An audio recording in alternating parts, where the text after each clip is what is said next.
Hello, everyone, and welcome to the podcast. I'm your host, O'Neill, and today my guest is Denise Sutherland, who is an entrepreneur, uh, aromatherapist. Certified aromatherapist. Yes. Yes. And she has a product line that is called Lotus Natural. Lotus Natural Living. Okay. And so I want to have her on as a guest to kind of talk about what was her purpose in creating such a business as a business person, what it's like opening up your own business, as well as, like I said, the purpose, why is she doing it, and the importance of natural products and how we need to be educated on it. So if you want to just elaborate a little bit more in terms of the business and Sure. how did it all get started? So I actually started quite a few years ago, and it actually started from me reading a book on aromatherapy. I was bored one day. A friend had given me a book about aromatherapy, and I started reading it because I had no idea what it was. And I was fascinated about how essential oils were so helpful in our lives, and they're good for external, internal, as far as health, emotional, mental, and physical. So a lot of things like lavender can help you sleep, which a lot of people know. And so, but the depths of it is crazy. So I actually became so fascinated with it, I decided to become an aromatherapist. And around that time, maybe a year before that, my son was born with a cleft lip and palate, which we were told could possibly be environmental that caused it. And when I read that and heard that, I thought, well, I got to learn a little bit more. So I did a year and a half of research about products and ingredients and what we're using in our products, everyday products. And it's scary. It's scary because it's just like those products, those ingredients, those things that we're using on our skin and in our homes can be really toxic. So what type of chemicals are that could be very toxic? So one of the big ones is fragrance. So there's a big difference between fragrance and essential oil. So it'll say fragrance oils, and those are chemicals. And they're a lot of times masked as parfum or which is perfume. Okay, I thought you were trying to be fancy. Go ahead. Could be a little bit. So it's those things can be dangerous because they're going into our bloodstream. One of the other big ones is SLS, which is used in a lot of cleaning products. And SLS is actually used to clean grease off garage floors. It's used to clean car engines. And we're putting that on our bodies. So people think, oh, I'm just putting a moisturizer on, but it's going into your skin is your biggest organ. Mm-hmm. So that's absorbing into your bloodstream. One of the other ones is parabens, which is typically your preservatives. And again, those are toxic. So when I learned all of this, I was like, I made it my mission to create a product line that was safe for our families and safe for the environment. Because again, they're going down your drain into our lakes. And so our products are phosphate free as well. Mm-hmm. So because you've identified a couple of chemicals that are actually being used in products, and I know this might be an ignorant question, but I assume that not just you know this, like governments know this, Yeah, companies sure. know it. For sure. And so do they put any warnings on any of these things, or? I don't think they do. And the sad part is a lot of products are labeled as natural and they're not, right? So you really have to be educated on what you're using, what ingredients are, and how to use them safely. When it comes to, because right now we're living in a time where we're talking about overall wellness and natural health. Knowing all of this, like, is there a reason why this is not included in creating someone's health plan? Like, there's about the physical fitness and then there's mental. Right. But there's this aspect of it that even though you might be doing the other things, if you're taking things that are harmful, it could impact your health. 100%. But I think, it goes back to education, right? People aren't aware of the things that you're using. And it's become, when I first started this business, it was nobody understood it. Nobody understood natural products and chemicals. And I don't want to say nobody, but essential oils, when I first started, people were like, what are essential oils? Whereas now it's multi-level marketing companies. It's, people are more aware of essential oils, but they're not a lot of people are still not using them safely. But yeah, it is definitely something that people should be including in their lives if they're taking their health seriously. And so there's essential oils, does that also include like candles or? Yeah, candles are a big one. Even the wax that are used in candles, some of them are not safe. A lot of them are safer. But there's soy wax, there's coconut wax, and then there's essential oil based candles. I used to do candles, but they are tricky, and Really? they take they're very time consuming. Okay. So my brand actually started with just body products. So it's changed and evolved over the years. I introduced the home products maybe 10 years ago, and that part really took off, as well as the baby products. Because I know you just launched something recently. Yeah. So I just launched something called I Think I'm in Love with Myself. You think? Maybe. Should be. I am. Right. And I actually launched it. It's a kit. It's a kit here. And in that kit is the body oil, the body wash, and a loofah. And it's all about self-love and taking care of yourself and a self-love ritual.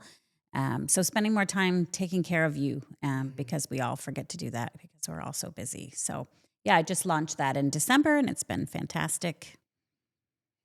Well, sounds good. It's I like the slogan. I like your tagline. Thank you. Yeah. It is about self-love, It is. and so one thing that I'm getting from you is that people need to become a little bit more educated on the harmful chemicals or products that are out there that's impacting them.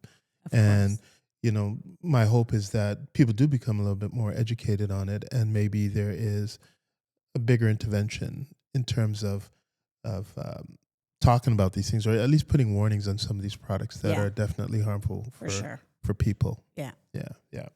So, in regards to the natural market, and you're also a business person, how do you balance that? Making sure things are natural, and I'm sure whatever is better for us or natural for us always seems to be more costly to create and do.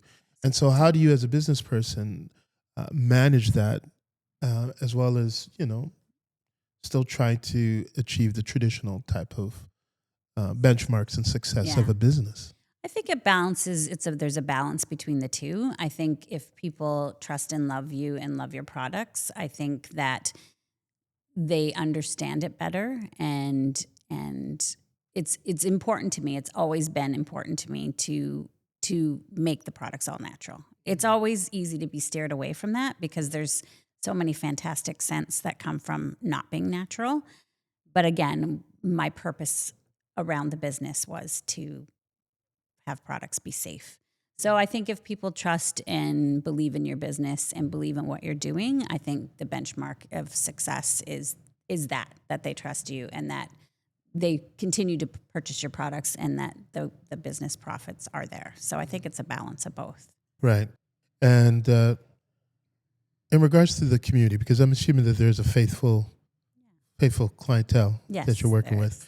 Once people use your products and, they see the benefit of it, they'll continue using it. So how do you nurture that community? How do you support them, or how do they stay, for lack of a better word, committed to your product? I think for the beginning, what happened for me was I started this journey. One of the best places I started was the farmer's market. So I was at the farmer's market for 5 years, every Saturday, which is a lot of work. But what that for how many years? 5. Yeah. So what that did for me was it allowed me to be in front of my customers, because right now it's an online business, right? I get responses from my retailers. My retailers share with me what customers will share with them. I'll go back to actually a great story about that. But being at the farmer's market allowed me to hear from my customers and understand what their needs were. So when I started the cleaning spray, people were like, well, I'm going through these bottles fast. Could you do a refill? So I wouldn't have known that if I'm not in front of my customer, right? So I learned a lot, and I nurtured that community, right, by being there every week. And I now nurture it by newsletters, just educating my retailers, and also posting things on social media, of course, and trying to educate. I used to also do essential oil courses, like at health food stores. So I would teach people the safety of essential oils. Really? Okay. So when when you share your knowledge, I think people trust you. Yeah. And that's what it's about. It's building relationships. Yeah. And I know it's not, for some organizations or companies, sometimes that is the last thing. Yeah. But if you want a faithful clientele or a group, it's building that relationship. With that kind of business, you have to. You really do. Now, you said you had a story too. Oh, yeah. So one of my retailers, I don't have it here, but I sell a diaper balm called Tush. And I went to visit this retailer to drop off an order, and she shared pictures with me about this 10-year-old boy that had severe eczema. And he was like, she showed me pictures of his hands, and they were bleeding and they were raw. And she said he used the Tush on his hands with cotton gloves every night. And she showed me the after picture, and they were completely clear.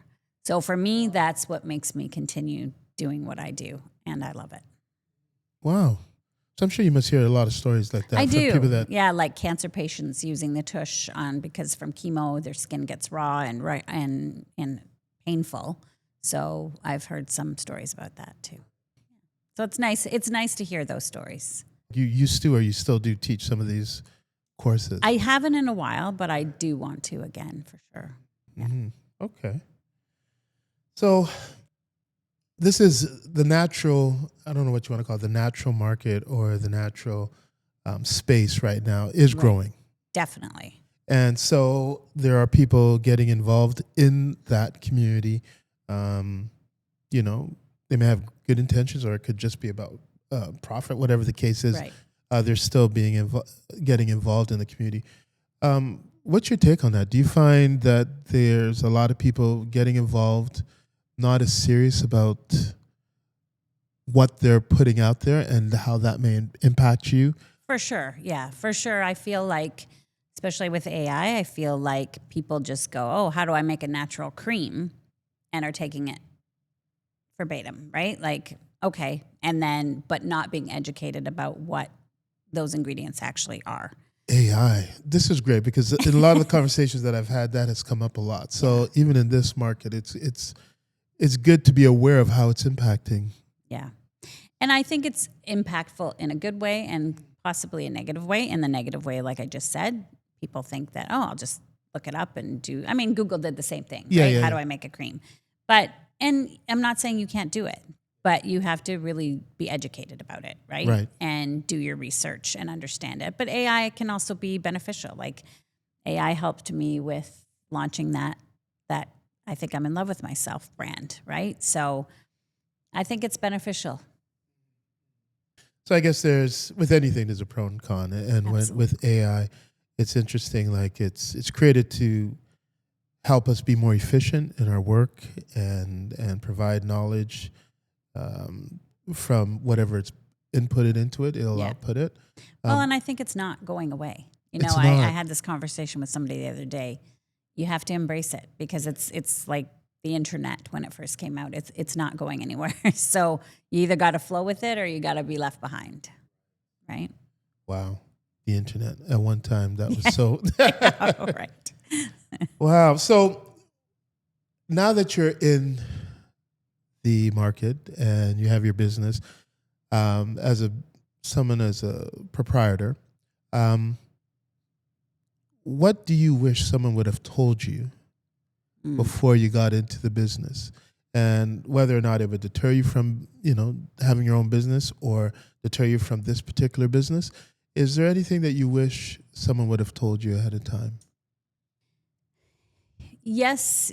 So I wish somebody had told me how hard it is because it's not for the faint of heart, right? Like you have to be passionate about it. If you're not, you're going to die.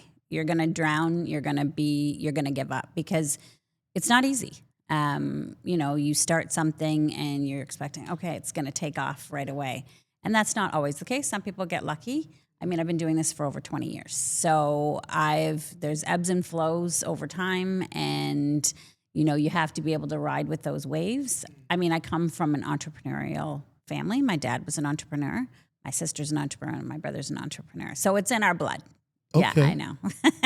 Yeah. So I wish people had said, like, you're going to struggle at times, and then there's going to be all the rewards that go with those struggles. And the rewards far out benefit the cons, like the hardness of it and the difficulty of it.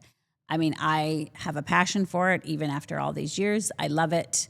And you have to have that passion, because if you don't, you're going to give up. I mean, I stay up some nights till 1 o'clock in the morning. I get up at 5 a.m. to do what I need to do.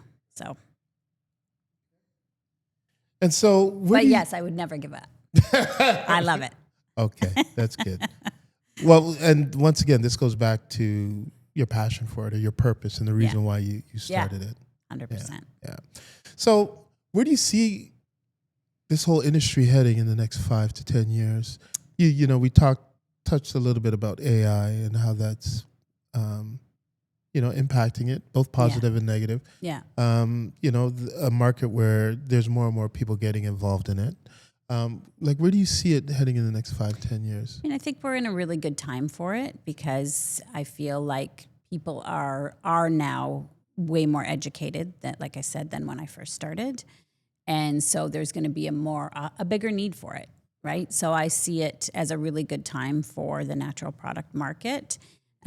For it to be growing. And I mean, it's grown leaps and bounds over the years, but in the next 5 to 10 years, I think it's going to be really growing as well. And where do you see yourself growing more in? Like, you do babies, you're doing home. What area do you see yourself developing more? Or, you know what? I had to pull back, because what happens with a creative mind, as you know, is that you keep going and going and going. So at one point I had 27 SKUs, like 27 products. So I had to really 27. Yeah. Like, I have probably 12 now, maybe 15. But I had to really rein it in and focus on what was working. Because if you spread yourself too thin, you can't be successful, right? So right now, I'm really focused on actually all 3 of them, but my biggest sellers are the cleaning spray. Like, yoga studios use them a lot. And then the baby I just have 2 products in the baby line, but they're also really good sellers. And then the body oil is actually the other biggest seller right now. So I'm focusing on the things that are really successful, and also growing. I've just started with this launch, so that's what I'm going to be focusing on for the next while. Okay, sounds good. And your products, the baby product is for babies, the cleaning is for everybody, and the oils are for anybody. It's not right, Not just women. Okay. Yeah, I have a lot of male customers. Yes. They love the body oil. They love the body wash, because it's not really a feminine or masculine smell. It's sort of in the middle. So it's for everybody. Yeah. And so if someone came up to you and asked you, how do I get involved in this industry? What kind of advice would you give them? I would just say, again, like, look to a mentor. I was very lucky, not so much with the actual product. Like I said, I did a lot of research and practicing, and a lot of failures to get to the line that I'm happy with. But I think it's really important to have a mentor. I was very lucky. I got involved in an entrepreneurial program that offered mentors in different areas, like lawyers, business people, people that have sold businesses for more money. So just having that support, you need support. Yeah, you definitely need support. So that would be my other piece of advice. Are you mentoring anyone, or do you coach anyone, or? You know what? Anytime people ask me for my help, I'm open to it, right? Like I had a woman get in touch with me maybe about a year ago, and she wanted to start her own line, and I'm happy to help. Like I feel like, everybody's like, oh, that's competition, but there's enough space in the world that you can share your knowledge because people shared with me, like any advice people could give me, they would. So. Yeah. Okay. Sounds good. So where can people find this product, or how can they contact you, or how do they get it online? The website is lotusnaturalliving.com. I'm also on Instagram under Lotus Natural Living, and Facebook, which I don't use much anymore. But so that's how you can find me. I also have retailers, more Simcoe County area, but also some in Toronto, some yoga studios and stuff. So definitely find me online. Okay. Excellent. And these are some of your, these are your products some of them. here? Yeah, these are a few. Just the cleaning spray, the foaming hand soap, body wash, body oil, and then the kit, which is the body oil, the body wash, and a loofah. Okay. And just before we leave, I just had one question in terms of the products, and why should someone, and it's not a sales pitch for you, but why should someone really invest in natural products after they've done their research to make sure that it's actually natural? I think what people don't understand is just because it's natural doesn't mean it's not efficient, right? Like the cleaning spray still cleans. It's not bleach, it's not chemicals, but it still cleans fantastic. Like it can clean your microwave, it can clean your shower, it can clean your sinks. So I think it's important for your health, number one, because, it makes sense, right? Yeah. And the other thing I wanted to touch on too, if you don't mind, is I Think I'm in Love with Myself kit comes with a QR code, which leads you to a community of a page about self-love. And there's journal prompts and mantras and things like that. So that's another thing that I'm focusing on. Wow. So awesome. I think I'm trying to evolve into more than just a product, right? It's about taking care of ourselves. So I think with purchasing natural products, I think it goes along with that lines, like taking care of you. Yes. And taking care of your families in a healthy way. Okay. All right. Well, on that note, I would just like to thank Denise for being a part of this podcast today and providing us with some great and useful information, and hopefully people connect with her online. She gave her IG social media information and website, and hope people connect and try the product for the first time if they've never done it before. And hopefully we'll have you on again to talk more. I'd love that. All Thanks right. for having me. Thanks to everyone for tuning in.